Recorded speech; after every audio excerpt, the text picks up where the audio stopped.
राधे राधे। किसी गांव में एक महात्मा जी पधारे और वो वहीं निवास करने लगे। भगवान का भजन किया करते और सत्संग प्रवचन किया करते और लोगों से भगवत भाव की, भजन की, भगवान की चर्चाएं किया करते हैं। और जिस उद्देश्य के लिए मनुष्य शरीर मिला है, इसको भगवान की प्राप्ति के लिए वो विशेष जोर दिया करते हैं। और ऐसे वो महात्मा जी सबसे सत्संग चर्चा किया करते। धीरे धीरे धीरे बहुत सारे लोग बाग महात्मा जी के पास आने लगे और पूरा गांव जो है, उन्होंने देखा कि महात्मा जी एक सच्चे संत हैं और बहुत अच्छे संत हैं। तो धीरे धीरे सभी लोग उनके पास आकर के भगवान का भजन करने लगे। आसपास के गांव के लोग भी आने लग गए। तो वो महात्मा जी की प्रसिद्धि हो गई। जो भगवान के सच्चे भक्त होते हैं उनकी प्रसिद्धि स्वतः ही जैसे पुष्प में से सुगंध फैलती है, ऐसे फैल जाती है।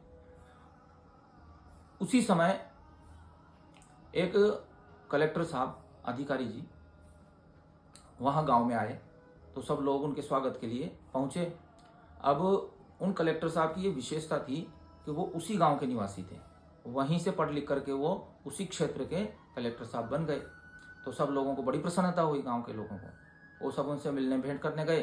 तो उनसे कहा कि हमारे गांव में एक महात्मा जी आए हैं, आपको उनका दर्शन अवश्य करना चाहिए और उनसे सत्संग लाभ लेना चाहिए।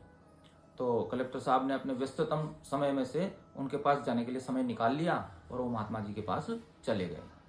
महात्मा जी के पास गए तो वहाँ भक्तों की अपार भीड़ थी और महात्मा जी एक मंच पर बैठे हुए थे, ध्यान मग्न थे, उनकी आंखें बंद थी और सभी भक्त यह इंतजार कर रहे थे कि महात्मा जी नेत्र खोलें और कुछ कहें। इसी प्रतीक्षा में थे सभी।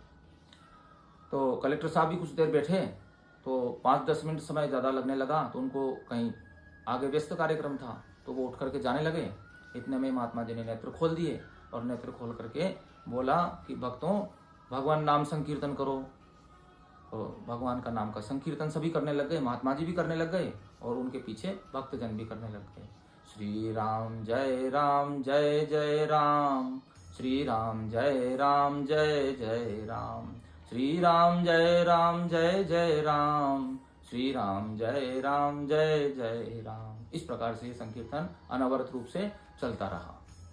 बहुत समय हो गया तो कलेक्टर साहब उठे और महात्मा जी के पास गए कि भगवान, क्षमा चाहता हूँ बीच में बोलने के लिए, परंतु ये भगवान का नाम तो हमने सुन रखा है और हम आपसे कुछ प्रसाद, कुछ लाभ लेने आए हैं। तो कुछ नया बताइए जिससे हमें लाभ हो सके।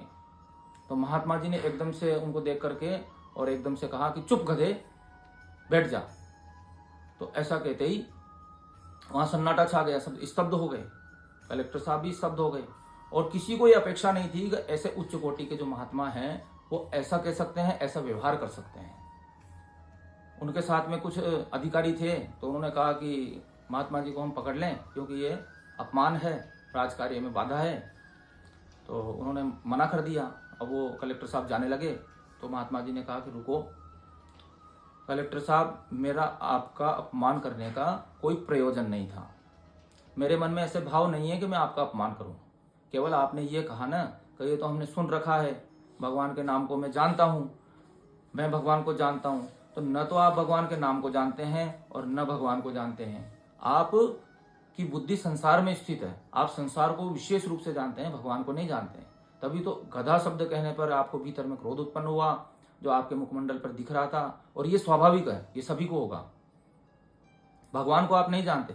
यदि भगवान को आप जानते, भगवान का नाम यदि आप जानते, तो भगवान का नाम लेने मात्र से आपको रोमांच हो जाता और आपके नेत्रों से अश्रुधारा बहने लग जाती, आप भाव विभोर हो जाते। लेकिन ऐसा नहीं हुआ क्योंकि आप भगवान को नहीं जानते, भगवान के नाम को नहीं जानते। तो इसलिए भजन करो, भगवान को नाम तभी जानने में आएगा। निरंतर अभ्यास से, भजन करने से और भगवान की महिमा सुनने से और इस संसार का वैराग्य करने से, संसार भाव का त्याग करने से। तो ऐसे ही महात्मा जी से प्रेरणा लेकर के हमें भी संसार से विरक्त होकर के, क्योंकि संसार में आसक्ति करना ये मनुष्य का कर्तव्य नहीं है। संसार में रहते हुए संसार के अपने कर्तव्य कर्मों का पालन करें और संसार से आसक्ति हटा करके भगवान में प्रीति करें, भगवान नाम में प्रीति करें। यही मनुष्य जीवन का उद्देश्य है। राधे राधे।